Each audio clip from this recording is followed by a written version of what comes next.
The promotion you worked a decade to earn might be the most financially destructive event of your life. That sounds impossible. But in 1769, a French philosopher named Denis Diderot received a beautiful scarlet dressing gown as a gift. Within months, he had replaced his desk, his chair, his bookshelves, his wall hangings, piece by piece, until his entire study matched the robe's elegance. He ended the year poorer than he began it. Looking back, he wrote one of the most quoted lines in consumer psychology: "I was the absolute master of my old dressing gown, but I have become a slave to my new one." One gift, one cascade, a debt he never saw coming. Welcome to Financial Psychology, where money, power, and history collide. Nothing is as simple as it seems. Behavioral economists later gave this mechanism a name: the Diderot Effect, a chain reaction where one purchase makes everything around it feel suddenly, unbearably inadequate. And here's the part that should worry you. The smarter you are, the better your brain becomes at justifying every link in that chain. Picture David, 34, senior analyst, the kind of person who reads the footnotes before signing anything. In January, after years of waiting, he gets the promotion. His first thought is reasonable. I've earned the right to look the part. He buys one tailored suit for client meetings. But in the elevator the next morning, he notices his old watch. Suddenly it looks cheap against the new fabric. He buys a new watch. Then his beat-up car feels wrong, parked next to clients who now know what he's worth. By March, he has spent 2 months of his old salary, and his investment account is still empty. This mechanism has a name. In 1988, anthropologist Grant McCracken called it a Diderot unity, a coherent cluster of possessions where each object silently demands the others match its standard. Upgrade one piece, and the rest don't just look old. They look like evidence, proof the rest of your life hasn't caught up yet. This isn't vanity. It's the brain's discomfort with an unfinished pattern, the same itch that makes an unresolved chord feel physically wrong. Your mind doesn't tolerate that gap, so it closes it the only way it knows how. It spends. But David's cascade hadn't reached its most dangerous phase yet, the moment he stopped buying objects and started buying an identity. You've felt this pull too. Maybe not in suits, in a kitchen renovation that demanded new appliances, a gym membership that needed the right gear, a job title that quietly rewrote what you believed you deserved. The question isn't whether this mechanism lives inside you, it's how far along the chain you already are. Michael sat with the same promotion, the same pull. He felt it too. He'd be lying if he said otherwise.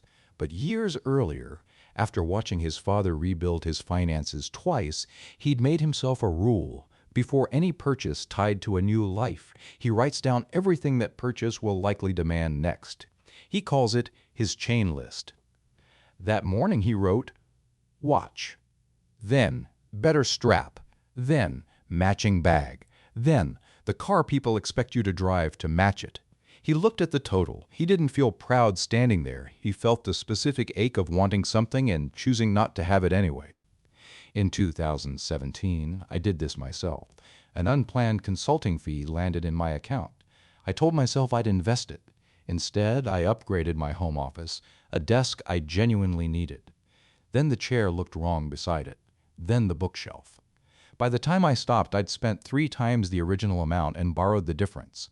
Nothing about it felt reckless in the moment. Every step felt like the obvious next decision. That's what makes this mechanism so effective. It never feels like a mistake while it's happening. Meanwhile, David's cascade had moved past objects entirely.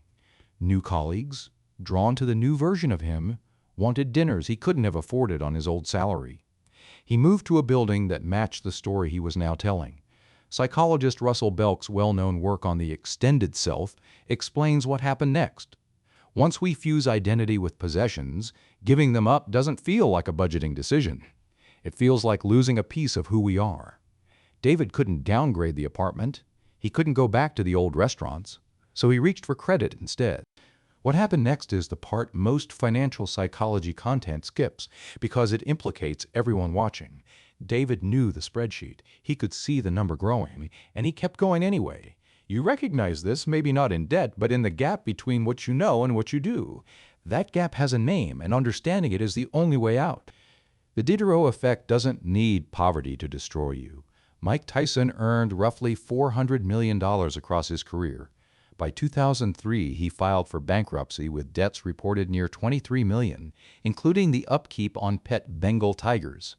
Nicolas Cage spent over $150 million amassing more than a dozen properties, including 2 castles, before the IRS forced him to start selling. Each purchase was the logical completion of the one before it. Kahneman and Tversky's prospect theory explains why neither man could simply scale back. Losses are felt roughly twice as intensely as equivalent gains. Reducing your standard of living doesn't register as a neutral choice. It registers as loss. That's the lock on the door the Diderot Effect just opened. By December, David tallied the year.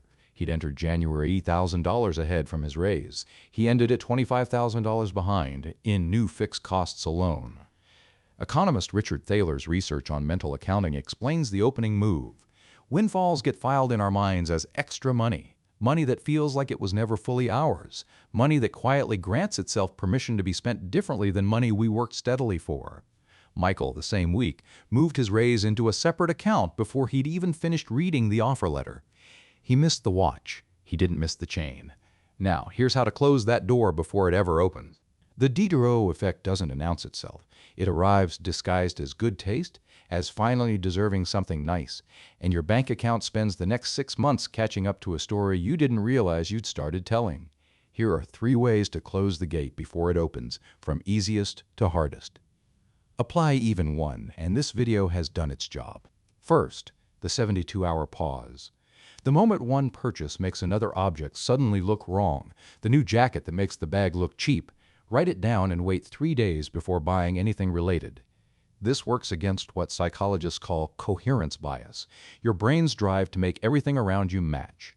The wait doesn't kill genuine need. It kills manufactured urgency, and those 2 things feel identical in the moment you're standing in the store.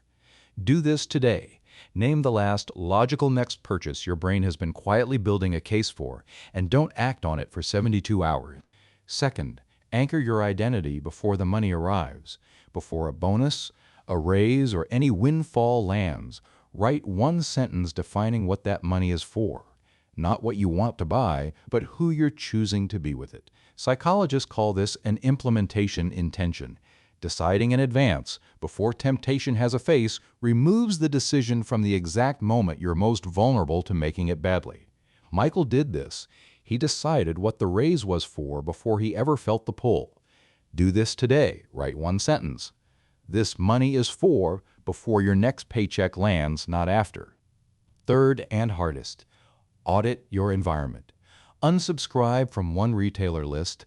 Unfollow one account that reliably makes your home, your wardrobe, or your life feel like a rough draft. The Diderot Effect feeds on comparison, and the curated feed, the algorithm, the perfectly lit product photo are not neutral. They are built to manufacture the exact discomfort this video has been describing. Do this today. Open your inbox or your feed right now and remove one source that's been quietly doing that to you. Escaping the Diderot Effect isn't really about spending less. It's about knowing exactly who you are before the market gets to decide for you. Because no object can quietly rewrite a story you've already finished writing. What's the purchase in your life that started a chain you didn't see coming until it was already expensive? Tell me in the comments. If this helped you name something you hadn't named before, send it to someone who needs it. Subscribe. Next time, we look at the bias that makes doing nothing feel safer than making the wrong decision.